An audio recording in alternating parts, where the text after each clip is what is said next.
Okay. All right. Welcome to another episode of Epic Tales from Lands of Emlual. I've messed this up so much tonight. I'm lucky I got through that opening. We are joined tonight with a special guest star. Bear with us. We're having a lot of technical difficulties because the learning curve on this show is a straight line. Yes, it is. How come you get my line? You fed it to me. We are joined tonight by Pete Baginski. He is the founder of Ragnorak XP. Mm-hmm. Pete, can you hear us there? No!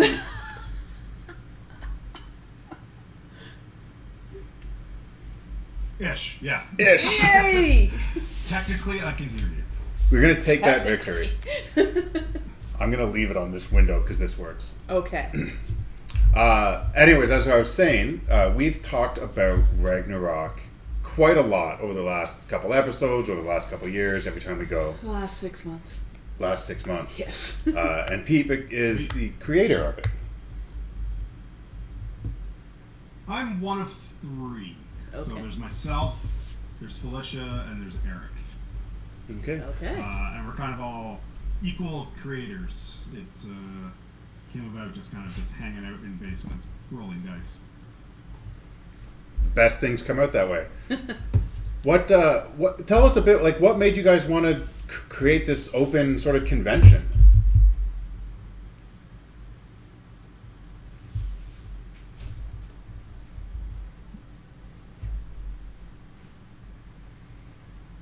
We realized there was nothing kind of like this in the area.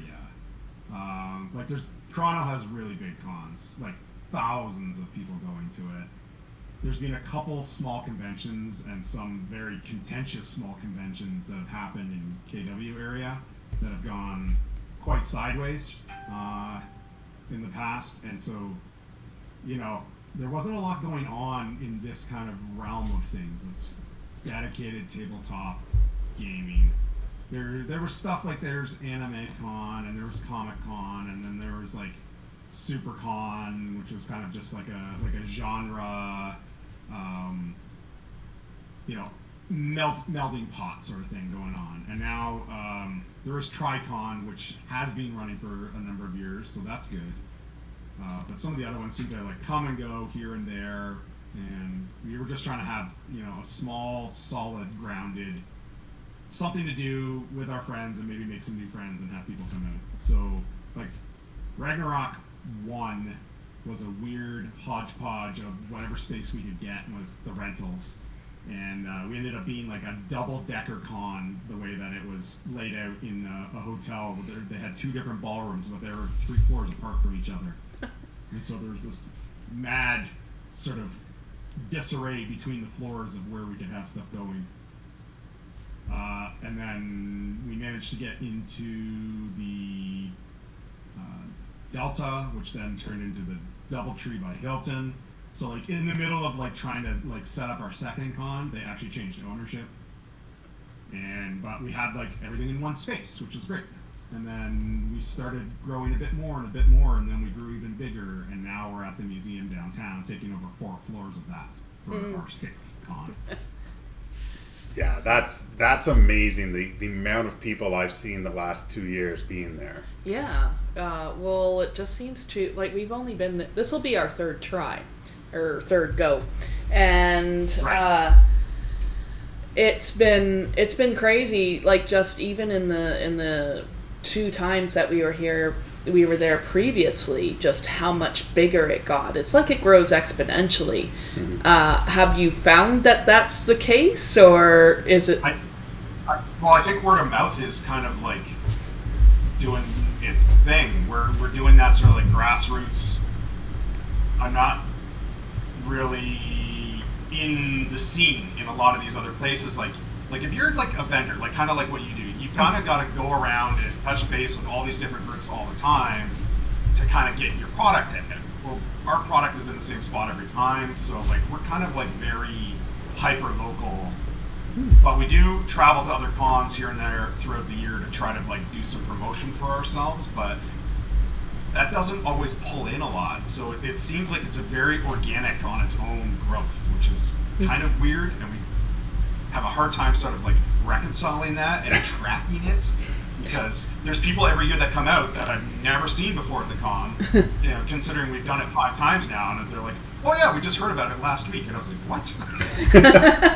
Where are you coming from? They're like, oh, from Montreal. What? Does it feel like it's getting a little out of control then? It's growing like a monster? I mean, it's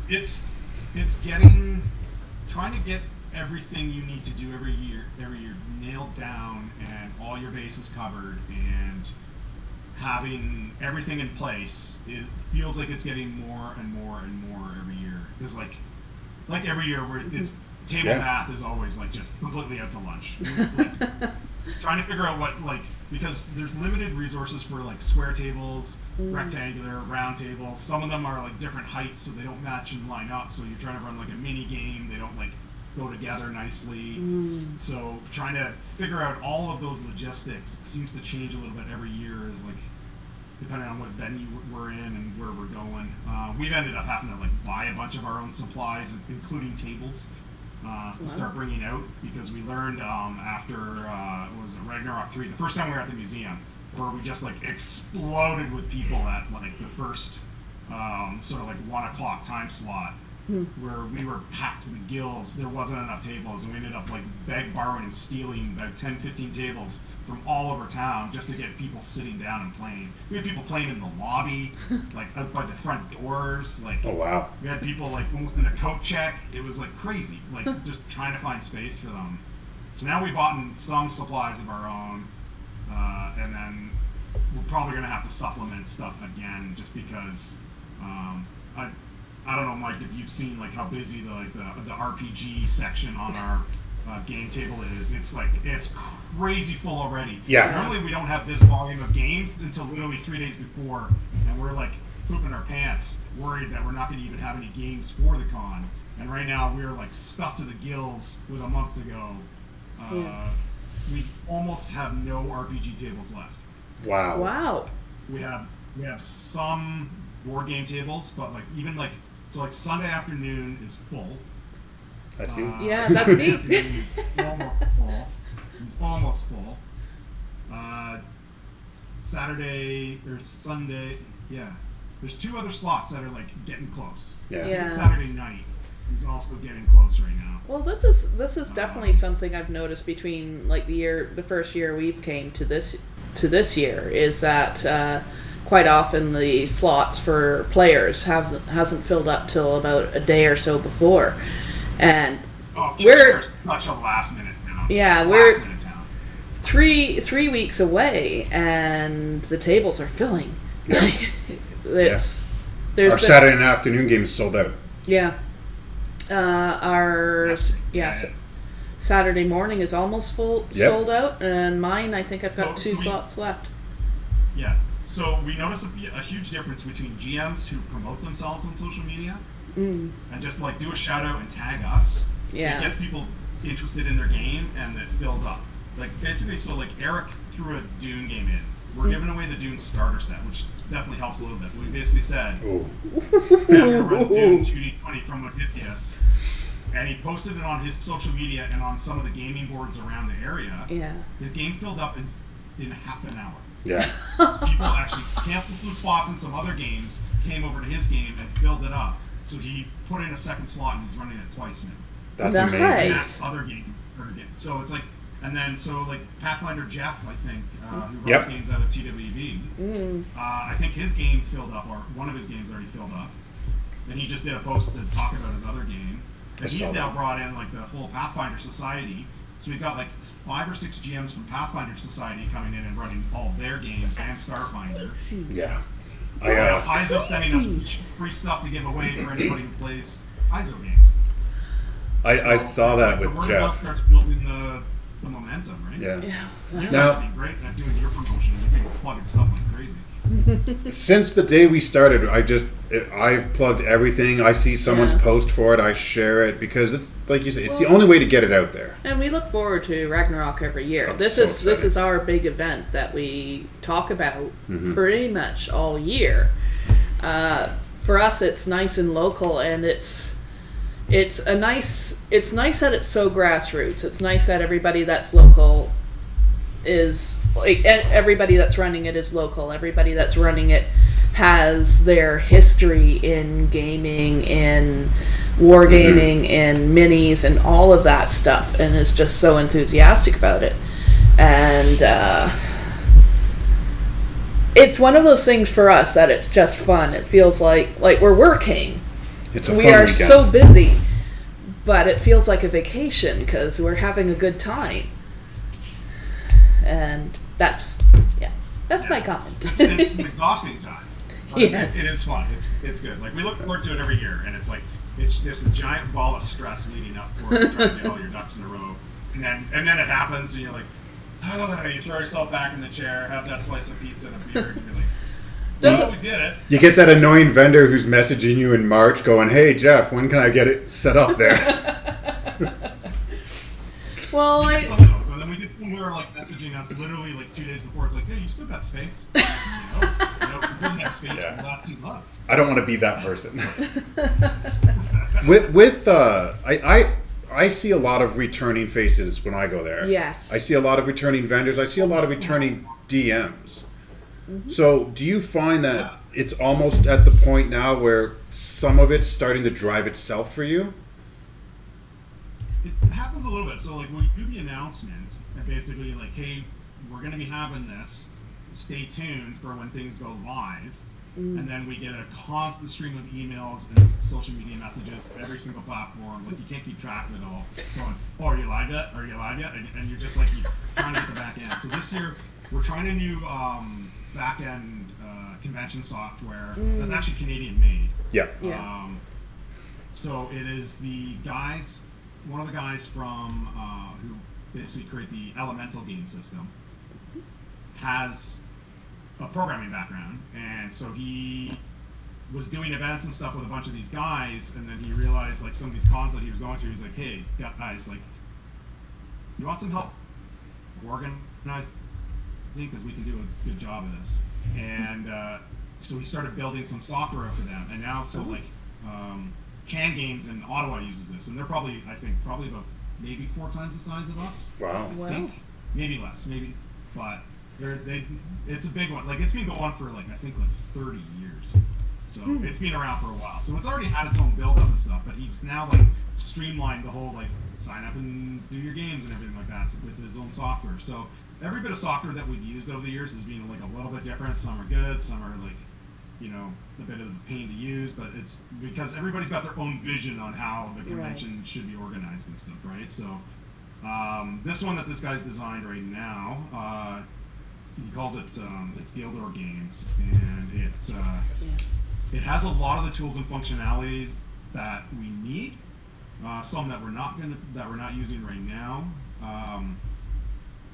but he's available, which is fantastic. Yeah. So his name's Matt, the programmer, and like basically I can message him on Discord, and I get an answer usually within like a couple hours, if not instantly, if he's sitting at his computer with Discord open.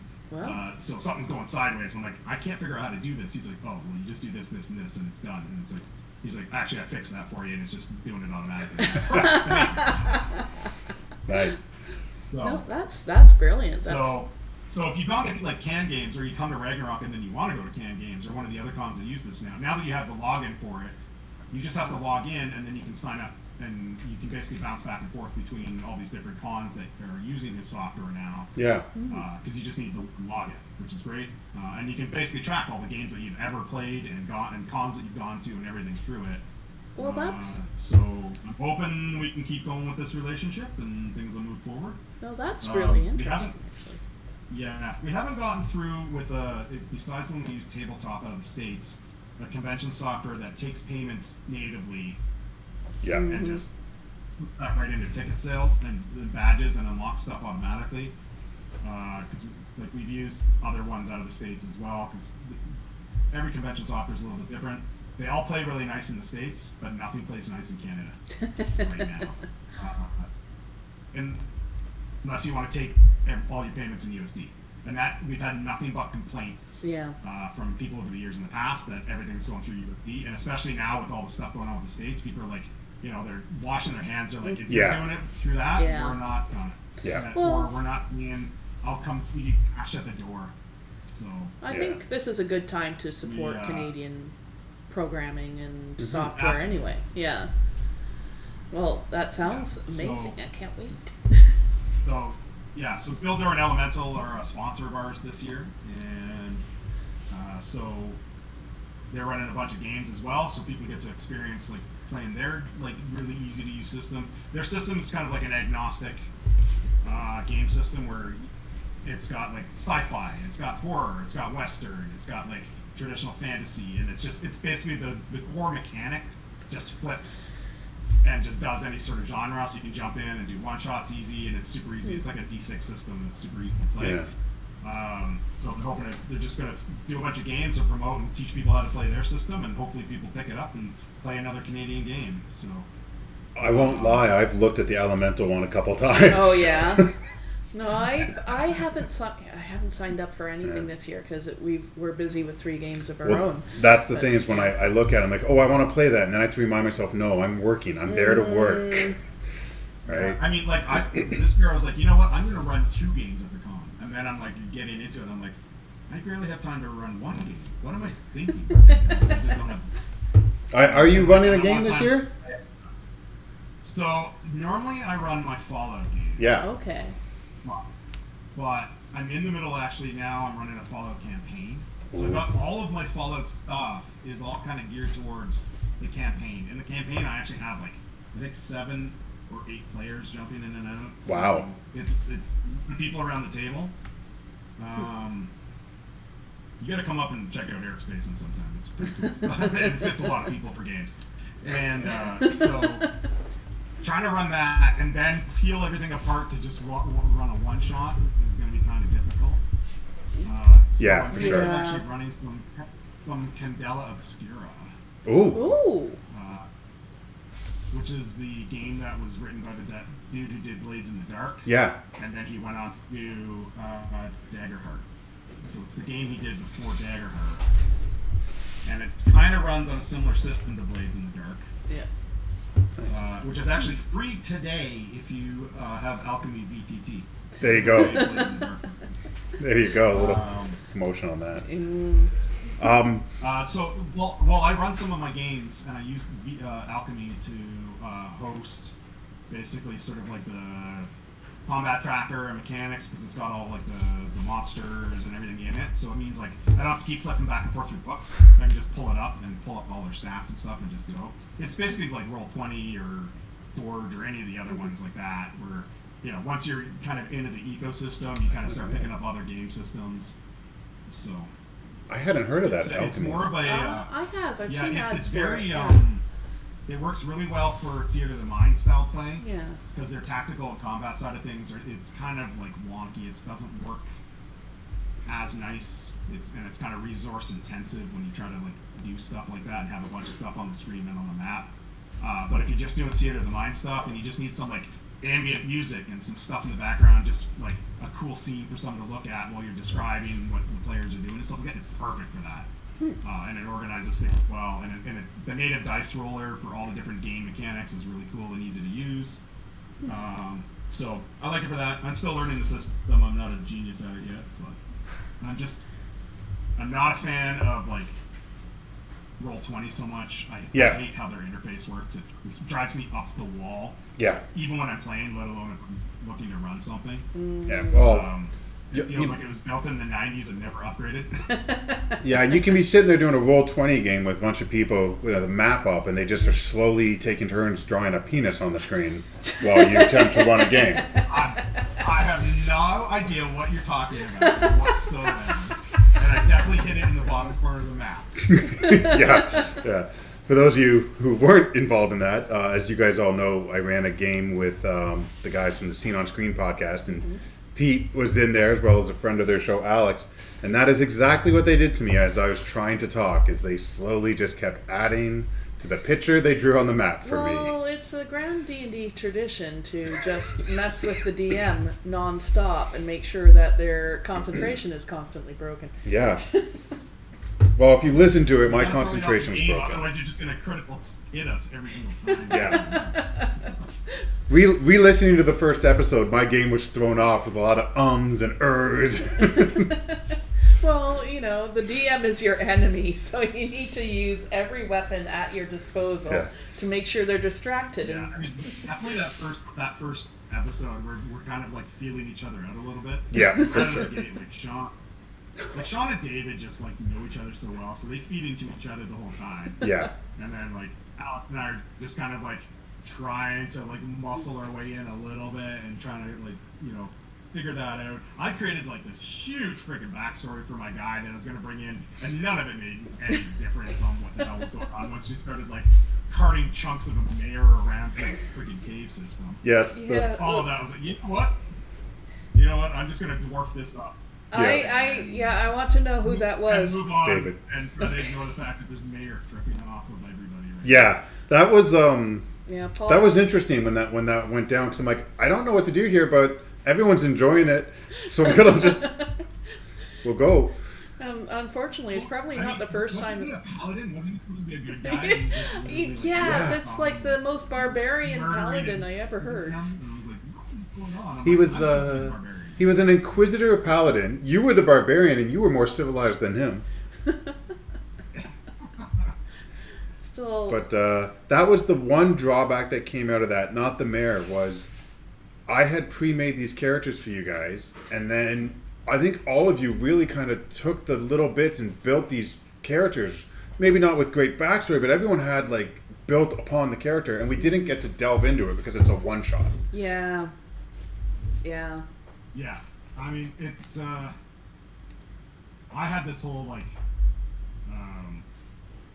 my family got betrayed and everything, and I'm kind of like searching for the person who did it, because they were like part of the military and they did like experiments on my family and stuff like that. And I was That's kind of a like whole secretly campaign searching arc. for them, because they went on the run afterwards, and then so I started trying to talk about it a little bit, and then Sean and David were just like, "Rah, rah, rah, rah, rah, rah, let's murder Mayor." Yeah, and then they were just like, let's ruin Alex and Lacarian or Leander.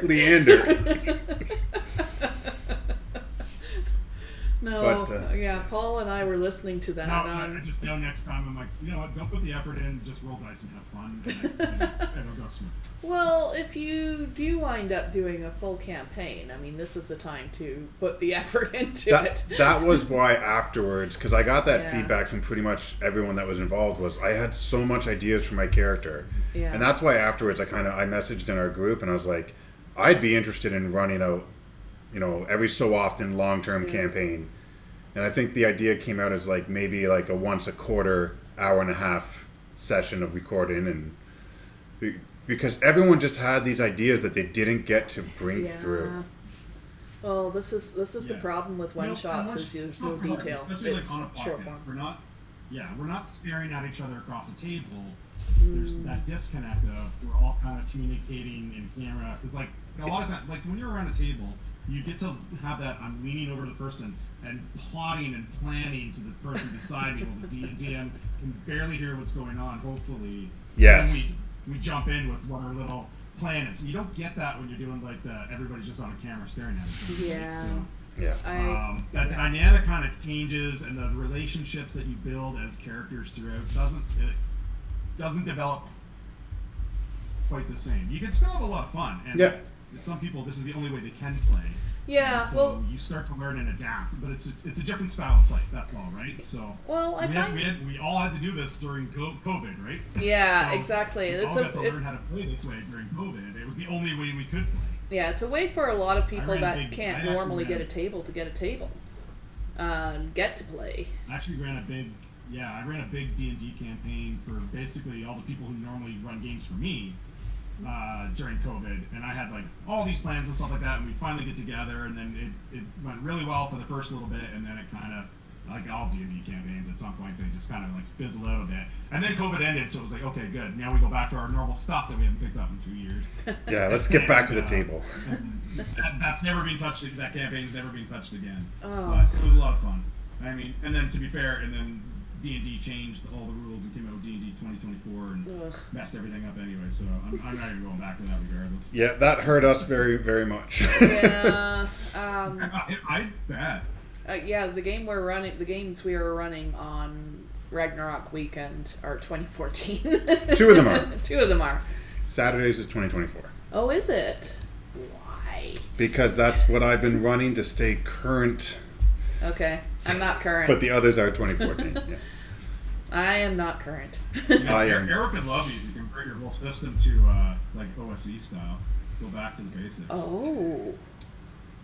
That, like, we're running out of options, really. Like, the way, pretty much starting in 2023 with what, Wizards of the Coast did with that whole OGL debacle. It's been a slow degrade since then. Well, we have been playing a campaign with Jeremy Hall, which is Pathfinder. And I love Pathfinder. It's like, because I've always thought of 3.5 as being the best version of D&D for myself as a player. As a DM, I like 5e just because it's quick and easy. But as a player, I love 3.5. I still go through the old 3.5 books just to flip through and read. And the rules, I find, they're crunchy, but they're detailed, they're nuanced, and they cover pretty much everything.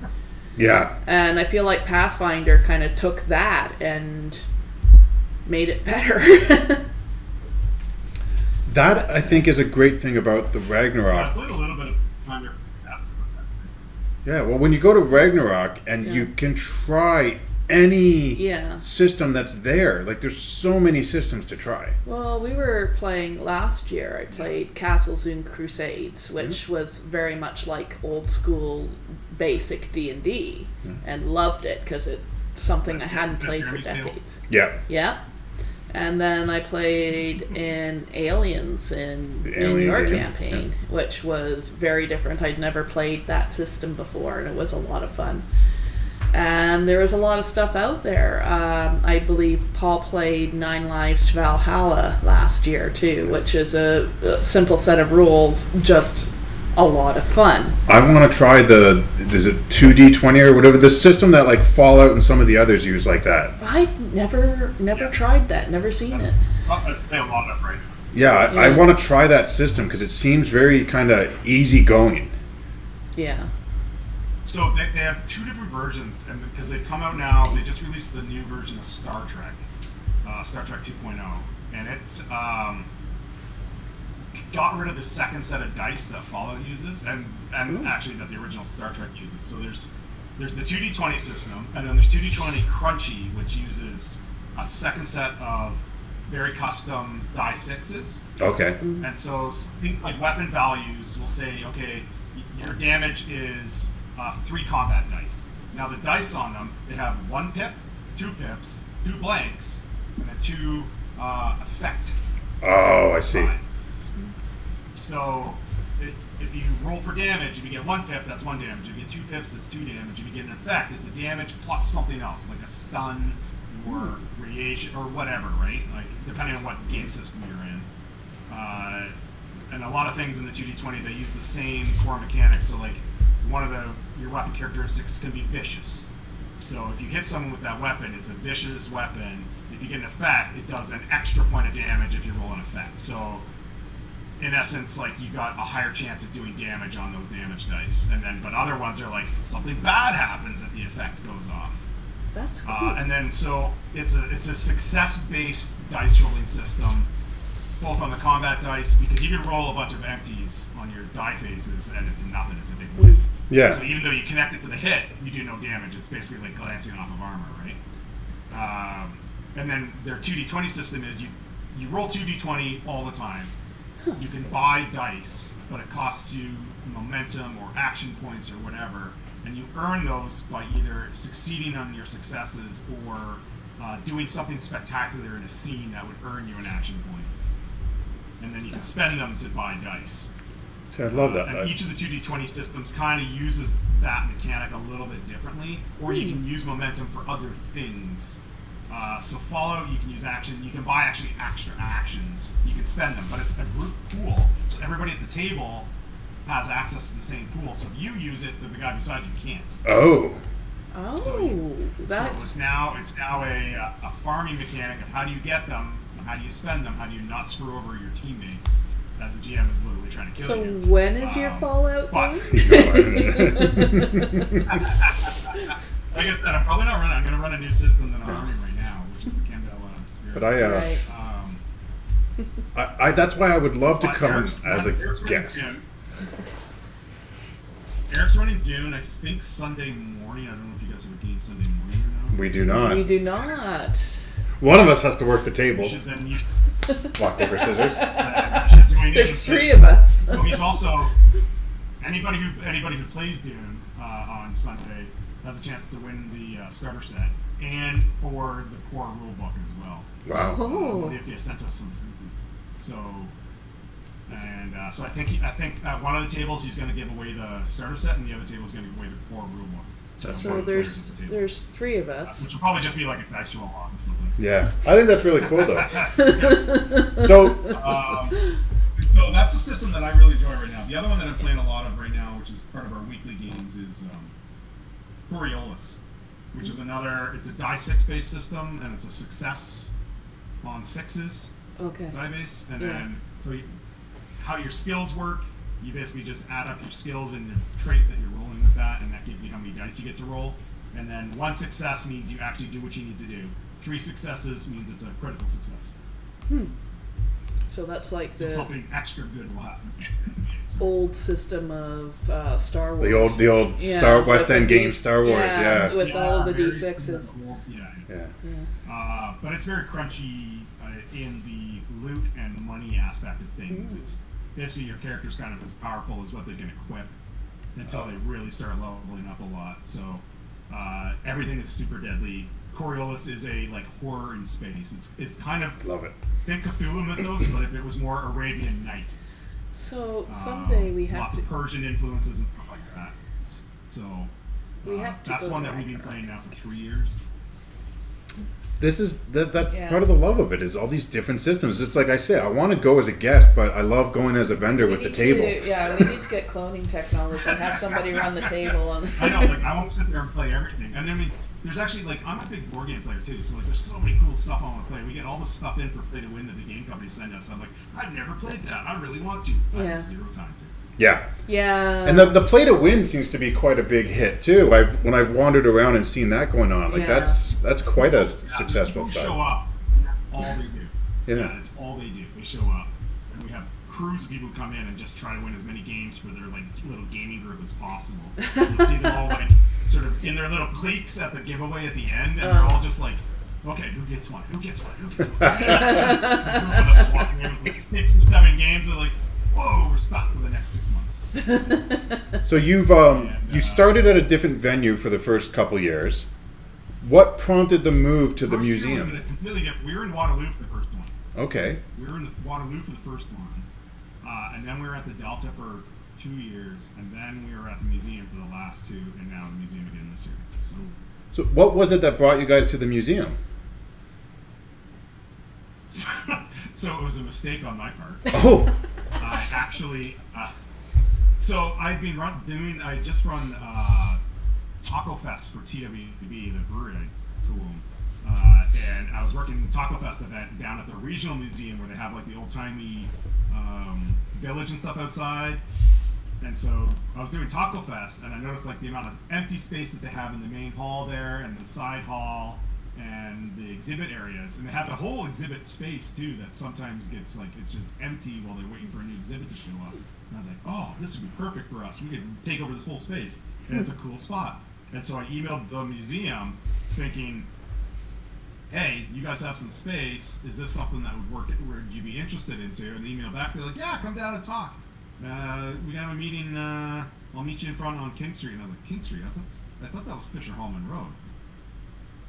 Oh. And then I clued in that I messaged the Children's Museum And I went, oops. Oh, well, might as well go to the meeting. And then it ended up being a really fortuitous meeting. And then they're like, oh, you want to do this? Yeah, I think we could do that, make that work. Oh, yeah, we can move these exhibits out of the way and make room for tables. We'll rearrange how this works. You just let us know where you want the tables. So, unlike the hotels where they're like, we'll assign you like 1 or 2 staff to help you for the museums, like, we're going to have an army here. And everybody is going to do whatever you need us to do. And, I mean, we pay for it, but it's worth it. It's an amazing venue. We've had the best experience. Yeah, we've had the best experience there compared to the last 2 venues we were at. The museum's been fantastic. I hope we don't grow too big to like bust at the seams and have to go find a boring big arena somewhere. Yeah. But, so far, it's been really good. As long as like the busiest time is only like that noon on Saturday where we're busting at the seams, and the morning slot and the evening slot, we're still coasting. We're okay. But as soon as those go like, we're busting at the seams on those, we might have to go to a bigger space. Or we're going to have to tell the museum we need that 5th floor. Oh. Sorry, you're not allowed to have exhibits there the rest of the year, I guess. I don't know. Yeah. I don't think we're big enough to muscle all that out. But. Well, I mean, it's just a great experience there. It's a great venue. And I think everyone that goes is kind of blown away about the layout of it because it works so well for your like what you guys do there. Yeah. It's perfect for a convention. It really helps, like, it's loud, but it's loud compartmentalized. Yeah. So it really helps, like, the RPG area is kind of like across that whole stairwell gap.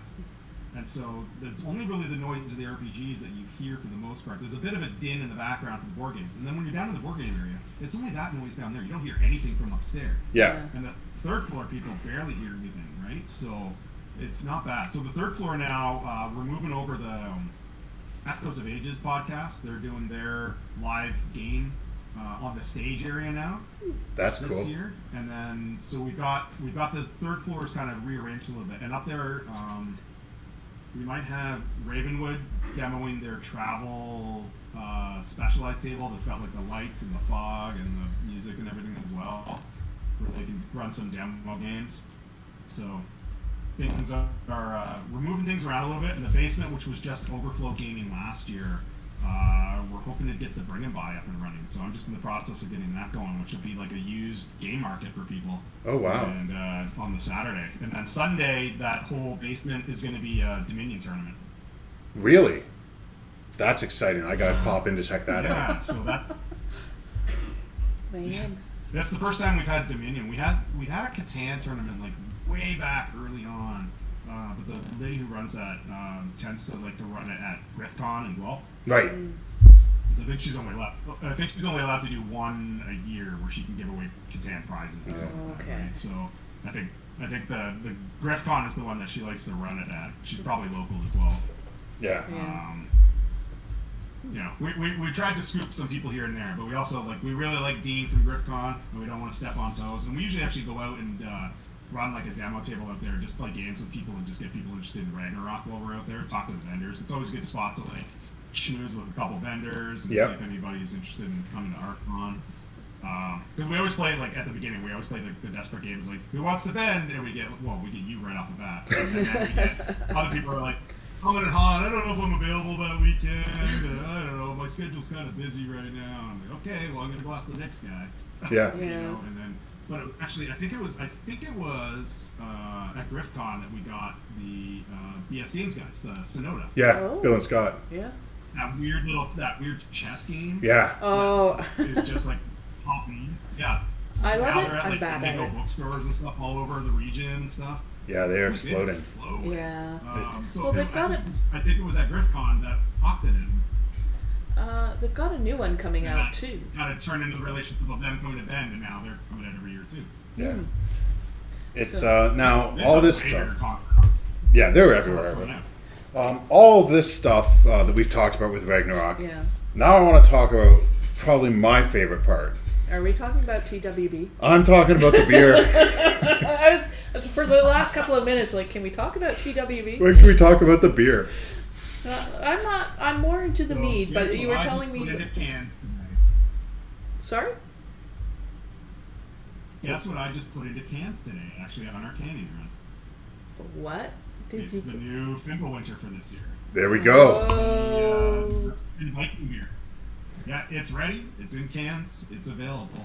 I'm excited for it. And all can sales help with the TWB sponsorship towards the convention. So any beer that you buy at the convention and any cans that you buy at TWB, then help support the con. So TWB is going to sponsor every year, which would be great. Are you going to have there's definitely going to be beer. Big glass mugs again this year? So I have some. So North Star Travel is another one of our sponsors. Okay. And so they help us out every year, and they're the ones who get those. So it depends on how much are getting used for Viking events, and then whether Viking sends them over to us. I did get some. Oddly enough, I've got coffee mugs and I've got wine glasses right now. They're literally sitting in my living room. I just got them like 2 days ago. And I've got a couple cake for the big mugs. So those are probably going to go real fast in the morning when I open it up the bar. I mean, they always do. What is it? Last year, I think I got 12 cases, and they were all gone by 2 p.m. Yeah, wow. I believe it. Yeah, I got my Viking mug last year. I love it. It's my favorite. Yeah. Well, get yourself a wine glass. There you go. I Add to the collection. Wine, though. This is the thing. You put beer in the wine glass. I don't drink beer either. I drink meat. Yeah. So that no meat in the wine glass. Yeah. Mm. So yeah, I mean, it's needless to say, we're all very excited about returning to Ragnarok again this year. I don't know if we've ever officially said it to you, but you guys are actually our launch convention. Any new stuff we have, we save it for Ragnarok because it's just been so great to us since day one. The people working there, the people that come in, like the patrons, it's been amazing for us. So it is kind of our home for launching anything new that we do. Yes. That kind of tickles me on the inside. That's really nice. I don't know how to respond to that. That's awesome. Yeah, so I want to thank you for jumping on with us tonight with this. We're going to kind of wrap up the conversation there, but I appreciate you popping in as we continue our month-free episodes of The Road to Ragnarok so we can help promote this as much as we possibly can. Yes. This was it's amazing. Let me know if you need me again for anything. Yeah, for sure, man. I might tap you in to jump over to the TWB for some gaming. Well, you got to come join Jeff's Pathfinder game there. He's been running a drop-in campaign. I was reading about that today. Oh, were you? Yeah. All right. Okay, so, let's start with... If you need a swap for some stuff, too, you're welcome as well. You know, it's getting to the point. I might take you up on that. Okay, so that kind of brings us to the end of this year. It has been fantastic talking Ragnarok with you, getting the inside scoop on everything. Really appreciate that. Real quick, did you have any shout outs you want to give there? Any projects or anything going on you want to give a shout out to? Ragnarok's the biggest one, July 25th, 26th right now. Come try my beer. Come try hanging out with me, playing some games. Come say hi to Eric. Come say hi to Felicia.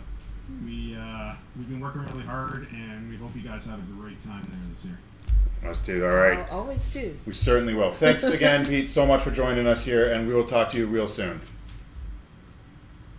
Thanks, Matt. All right. All right. Thanks. Okay. Well, you guys heard it there. All the exciting stuff coming up with Ragnarok, as well as a bit of the things we didn't know about. Yes. What are your takeaways on? Any thoughts on that one?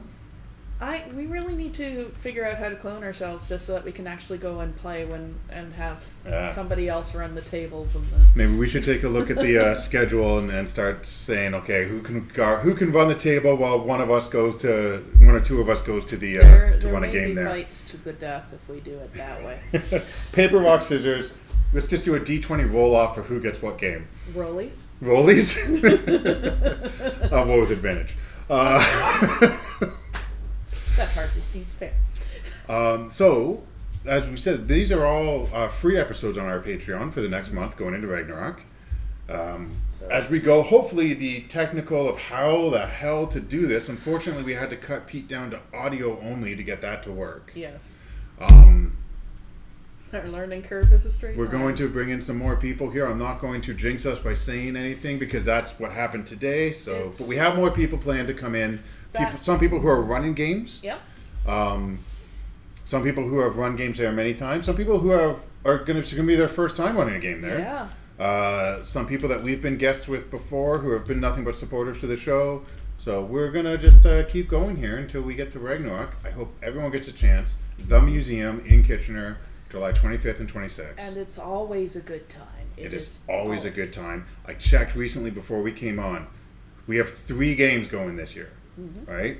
Paul's running one in the morning on Saturday. I'm running Saturday afternoon. You're running Sunday afternoon. That's right. There is, I believe, 2 spots left on Paul. 1 or 2 spots left on Paul's. I think there's only one left on. There's one left on Paul's. Yeah.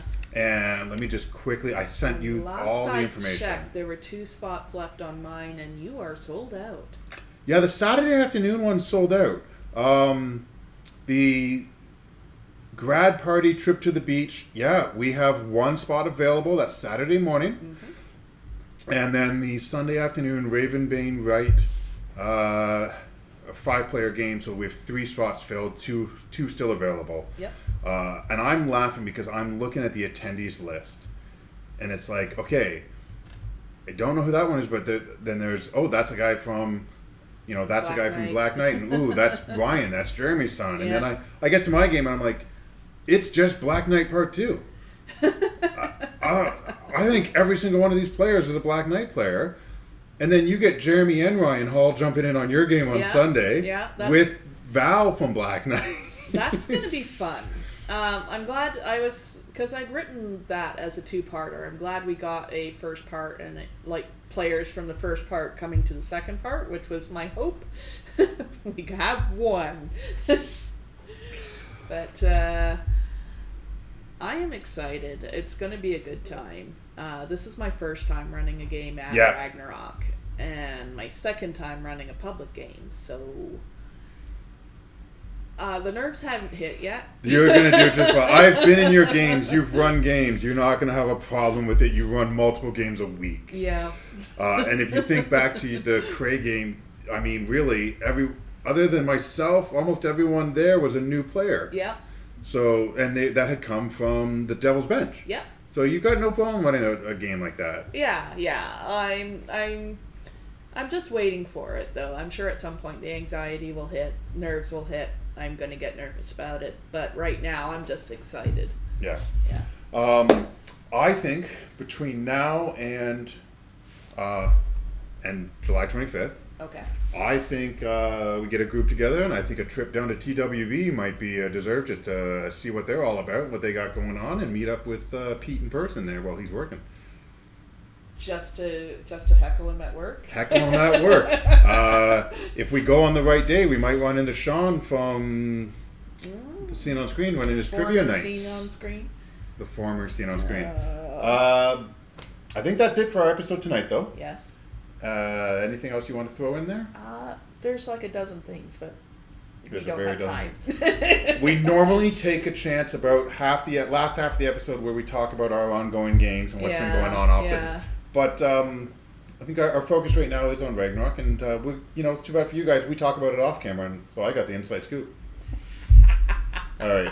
Once again, everyone, thank you so much for supporting us on Patreon, on Kickstarter, on all the social media, coming out to see us at Ragnorak. New and old, we'd love to have you all following us around. Okay. We'll be back again next week with another guest, maybe in person because I haven't figured out this crap. All right, everyone. Thank you so much.